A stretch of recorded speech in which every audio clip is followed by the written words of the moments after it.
Hi, hello, welcome to Kovai Arusuvai Samayal. இன்னைக்கு நம்ம வீடியோல வாழை கருவாடு எப்படி செய்யறதுன்னு பார்க்கலாங்க. என் சேனல் நீங்க இப்பதான் ஃபர்ஸ்ட் டைம் பார்க்கறீங்கன்னா கோவை அறுசுவை சமையலை சப்ஸ்கிரைப் பண்ணிக்கங்க. கூடவே பெல் ஐகானையும் பிரஸ் பண்ணிக்கங்க.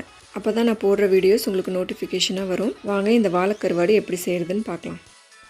பாருங்க இதுதான் வாழை கருவாடு. இந்த மாதிரி தான் இருக்கும். இந்த சைடுல இந்த மாதிரி முள்ளு மாதிரி இருக்கு பாத்தீங்களா? இத சிசரை வச்சு கட் பண்ணி எடுத்துக்கங்க. வாழை கருவாடை ஒரு 5 நிமிஷம் தண்ணியில் ஊற வச்சுருங்க. 5 நிமிஷம் தண்ணியில் ஊற வச்சதுக்கப்புறமா இந்த மாதிரி ஒவ்வொரு கருவாடை எடுத்து நல்லா தேய்ச்சி கழுவிடுங்க. ஒரு 4-5 டைம்ஸ் நல்லா கழுவி எடுத்து வச்சுருங்க.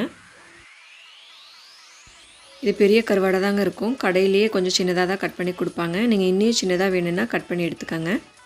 1/4 டீஸ்பூன் உப்பு சேர்த்துக்கோங்க. 1 டீஸ்பூன் மிளகாய்த்தூள் சேர்த்துக்கோங்க. 1/4 டீஸ்பூன் மஞ்சத்தூள் சேர்த்துக்கோங்க. இந்த மஞ்சத்தூள் மிளகாய்த்தூளெல்லாம் கருவாடு கூட நல்லா சேர்கிற மாதிரி மிக்ஸ் பண்ணிக்கோங்க. இந்த மாதிரி மிக்ஸ் பண்ணிவிட்டு ஒரு 10 மினிட்ஸ் ஊற வச்சுருங்க. இப்போ ஒரு பேனில் கொஞ்சம் எண்ணெய் ஊற்றிக்கோங்க.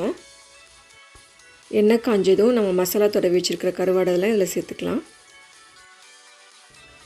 ஒரு 2 மினிட்ஸ் கழித்து இந்த மாதிரி திருப்பி விடுங்க. இந்த மாதிரி ஒரு 2-3 டைம்ஸ் திருப்பி போடுங்க.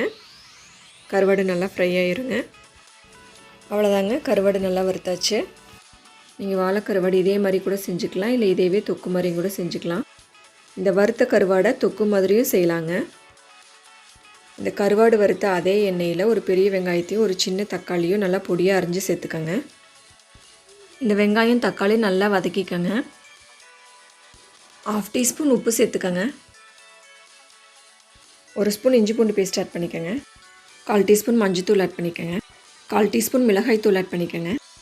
இந்த இஞ்சி பூண்டு பேஸ்ட்டோட பச்சை வாசனை போகிற அளவுக்கு நல்லா வதக்கிக்கோங்க. பாருங்கள், வெங்காயம் தக்காளிலாம் நல்லா வதங்கிடுச்சு. இப்போ நம்ம வறுத்து வச்சுருக்கிற வாழைக்கருவாடை இதில் சேர்த்திட்டு நல்லா பரட்டி விட்டுருங்க. அவ்வளோதாங்க, அருமையான வாழைக்கருவாடு சூப்பராக ரெடி ஆயிடுச்சுங்க. இந்த மாதிரி நீங்கள் கிரேவி மாதிரி தொக்கு மாதிரி கூட செஞ்சுக்கலாம். இந்த தொக்கு மாதிரி வேண்டாம்னு நினைக்கிறவங்க உப்பு மஞ்சத்தூள் மிளகாய்த்தூள் போட்டு இந்த மாதிரி ஃப்ரை பண்ணி எடுத்துக்கோங்க. எப்படி செஞ்சிங்கனாலும் டேஸ்ட்டாக இருக்கும். ஒரு துண்டு கருவாட்டுக்கு ஒரு வட்டல் சாப்பாடே சாப்பிட்லான்னு சொல்லுவாங்க. இந்த கருவாடு ரச சாதம், சாம்பார் சாதம், பருப்பு சாதத்துக்கெலாம் ரொம்ப மேட்சிங்காக இருக்குங்க.